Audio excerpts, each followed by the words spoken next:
All right, now most of you guys know who he is. Pretty much all of my subscribers came from that one video. Stradman revving his Aventador.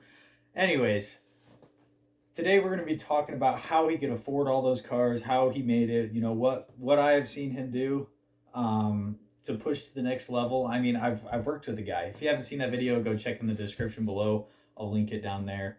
But pretty much we're going to be talking about the Stradman. You guys already know, so let's get into it. Now, if you're new to the series, I started doing this so I can kind of look at YouTubers to see what they're doing to push their channel to the best. So that way, if you're creating content, you can try to put these aspects onto your channel to try and grow yourself. I decided to do this series because I haven't seen something like this. I've seen more, like a showcase of certain YouTubers and, what they have accomplished, but not really showing on how they get there. So that's why I created this, is just to inform you guys, to try and get you guys to push to create your channels and start making it better. And as you can see behind me, it's just a Sixes poster that I just put up there. So I will be making a video on him soon. But yeah, anyways, let's get into it. So, something about the Stradman. I have been watching him for 7 or so years. Like, right when he bought his first supercar, which is his Lamborghini Gallardo, that's when I've been watching his videos. So I have seen it all. I ended up working with him at Makes and Models. I've been in a bunch of his videos. I'll probably put a picture up to see if I could find it. I don't know. I've been in a few of his videos, driven a bunch of his cars. Super cool guy, super amazing dude in person, which is a great thing when you're looking for content, is because you don't want someone that's just so, you know, distasteful and not really down to earth. You really want to feel like they're a person too, which some creators just, they don't do that. It's just too production based, but James is amazing at that. He makes it feel like you're part of the channel and everything like that. So that's something that has really pushed people to subscribe to him. And also, I mean, he used to live in his Audi TT. He was homeless creating videos. I mean, he didn't start with a bunch of money or anything. He worked his way up. So obviously you guys know he was an accountant and he got laid off from that job. So he knows about money. He knows how to work around it and use it to create more things. And I mean, he was good buddies with his his boss, the Burlacker. He also has a channel. I'll be putting them all in the description below.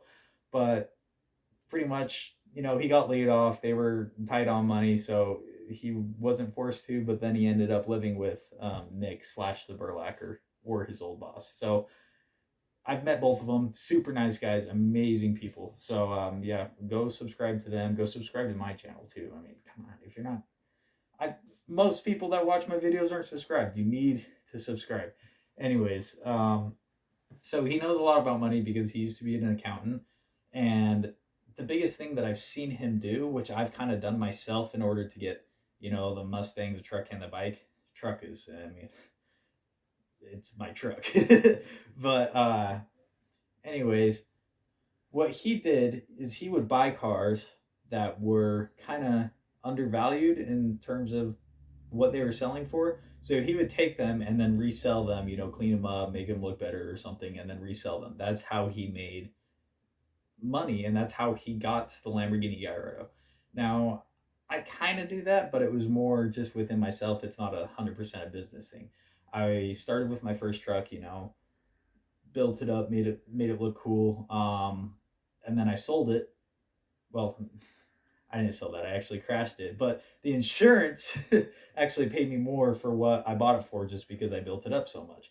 So, anyways, all the cars, I built up to, I would find them super cheap, get any opportunity I can, and then use them for a little bit and then sell them. You can do it with motorcycles, you can do it with boats, you can do it with any vehicle pretty much. And so I would keep doing that until I finally bought one of my dream cars, which is my Mustang GT. I got a bike too, which is, I get so much attention on that thing. It is a beautiful bike.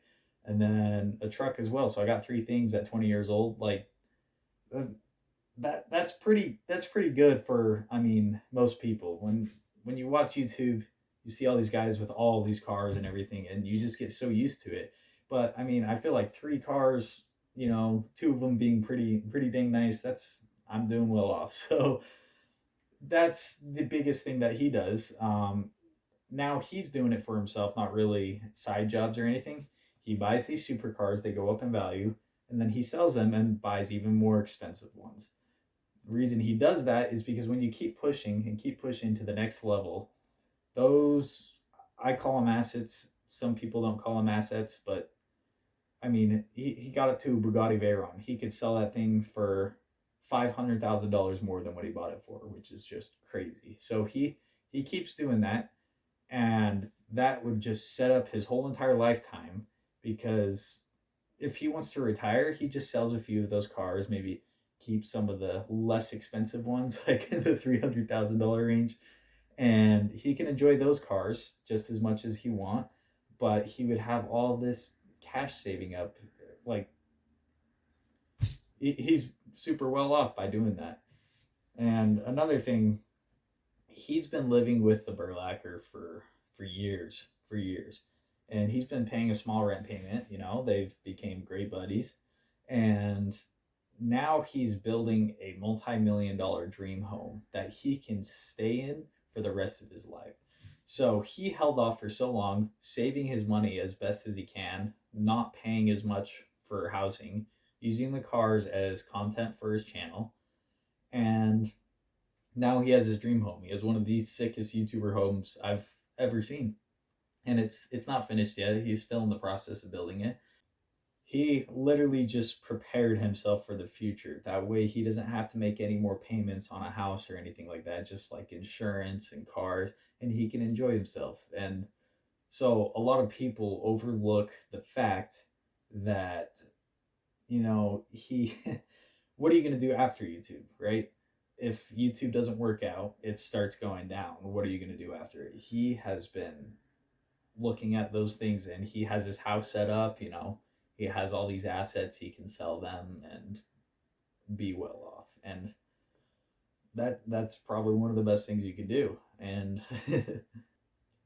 my apologies, I haven't really talked about any of his cars. He has, i I think he said like 17 supercars or something like that. Like, it's crazy. He has a 6x6 Jeep with a Hellcat motor in it. That's freaking insane. I already told you about the Bugatti Veyron. He has a few Aventadors. What else does he have? He has a Porsche Safari. No one has that. No one has one of those things. And he just keeps going. He keeps getting different cars. Ever since I worked with him, I haven't seen many of his cars recently because I'm not working with him anymore, obviously. But I mean, he has the 488 or the 458. I can't remember which one, but I did see that coming down the road earlier because he kind of lives close to me, so I see him every once in a while. So, I mean, obviously, it is paying off for him to buy and sell and keep doing that and keep doing that. And, honestly, that's one of the most fundamental things that you need to do when you have a YouTube channel is prepare for the future when YouTube doesn't work out, and also how you throw your money around for it to invest in the future. So that's really all I have to say about this. If you're not subscribing to him, I mean, you have to do it. Check out the Burlacker too. I mean, they're kind of like a group. We also got Stephen Lewis. There's so many good people in Utah that have been creating videos for a long time. So go check them all out. Go subscribe to my YouTube channel. Leave a like. I will be big one day. Keep pushing at it. So, anyways, thanks for watching.